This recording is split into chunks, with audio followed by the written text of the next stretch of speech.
ഞാനിന്ന് നിങ്ങളോട് പറയുന്നത് ഒരു വലിയ സത്യത്തെക്കുറിച്ചാണ്. നിങ്ങൾ അറിയാൻ ആഗ്രഹിക്കുന്ന, നിങ്ങളുടെ ജീവിതത്തിൽ സംഭവിക്കണമെന്ന് നിങ്ങൾ ആഗ്രഹിക്കുന്ന ഒരു വലിയ സത്യത്തെക്കുറിച്ച്. അതിതാണ്, നിങ്ങൾക്ക് ഒരു വിടുതൽ എങ്ങനെ നിഷ്പ്രയാസമായി കൊണ്ടുവരാനായി കഴിയും. നിങ്ങൾ ആദ്യം ഒരു സത്യം മനസ്സിലാക്കുക. ഏതൊരു മനുഷ്യനെയും ഈ ലോകത്തിൽ അസത്യങ്ങളോട് കണക്ട് ചെയ്ത് അവന്റെ ജീവിതം തള്ളിവിടാൻ ആഗ്രഹിക്കുന്ന ഒരാത്മലോകമുണ്ട്. നാം ദൈവത്തിന്റെ ആത്മശക്തി അനുഭവിക്കുന്നത് പോലെ തന്നെ ദുഷ്ടന്മാരാക്കി മനുഷ്യനെ തീർക്കുന്ന ദുഷ്ടശക്തികൾ ഈ ലോകത്തിലുണ്ട്. അവരുടെ ഒരു വാഴ്ച ഈ ലോകത്തിലുണ്ട്.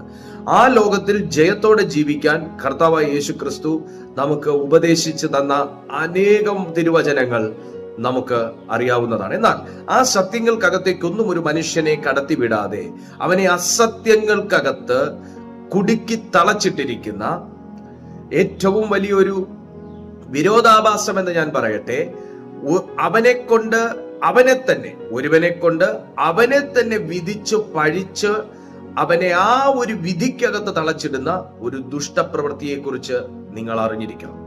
എത്ര പ്രാർത്ഥിച്ചാലും വിടുതൽ ലഭിക്കണമെന്നുണ്ടെങ്കിൽ ഈ ആത്മസത്യം അറിഞ്ഞിരിക്കണം. അതുകൊണ്ടാണ് യേശു യോഹന്നാന്റെ സുവിശേഷം അതിന്റെ 8-ാമത്തെ അധ്യായം 32-ാമത്തെ വാക്യത്തിൽ പറയുന്നത്, സത്യം അറിയുകയും സത്യം നിങ്ങളെ സ്വതന്ത്രന്മാരാക്കുകയും ചെയ്യും എന്ന് പറഞ്ഞു.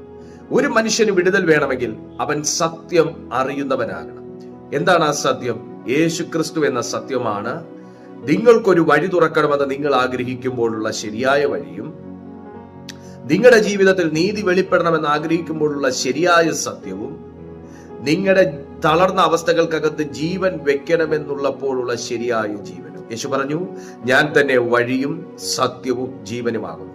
നമ്മൾ ഈ വചനം കേട്ടു മടുത്തുപോയവരാണ്. എന്നാൽ അതിന്റെ ആഴങ്ങൾ മനസ്സിലാക്കുന്ന ഒരു കൂട്ടം ദൈവമക്കളായി ഈ മെസ്സേജ് ഇപ്പോഴും സ്വൈപ്പ് ചെയ്യാതെ കണ്ടുകൊണ്ടിരിക്കുന്നത്. അതിനകത്ത് എന്തോ ജീവനുണ്ടെന്ന് തിരിച്ചറിയുന്ന ചില ദൈവമക്കളെയാ പരിശുദ്ധാത്മാവ് ഈ സന്ദേശം കേൾക്കാൻ ഒരുക്കിക്കൊണ്ടിരിക്കുന്നത്. രണ്ടാമത്, ഒരു മനുഷ്യനെ വിടുതൽ കൊണ്ടുവരുന്നത് ദൈവത്തിന്റെ സാന്നിധ്യമാണ്. വിടുതൽ കൊണ്ടുവരുന്നത് ദൈവത്തിന്റെ സാന്നിധ്യമാണ്. വിടുതൽ കൊണ്ടുവരുന്നത് ഏതെങ്കിലും ഒരു രീതി കൊണ്ടല്ല, വിടുതൽ കൊണ്ടുവരുന്നത് ഏതെങ്കിലും ഒരു ഉപായം കൊണ്ടല്ല. വിടുതൽ കൊണ്ടുവരുന്നത് ദൈവത്തിന്റെ സാന്നിധ്യമാണ്. കർത്താവ് ആത്മാവാകുന്നു.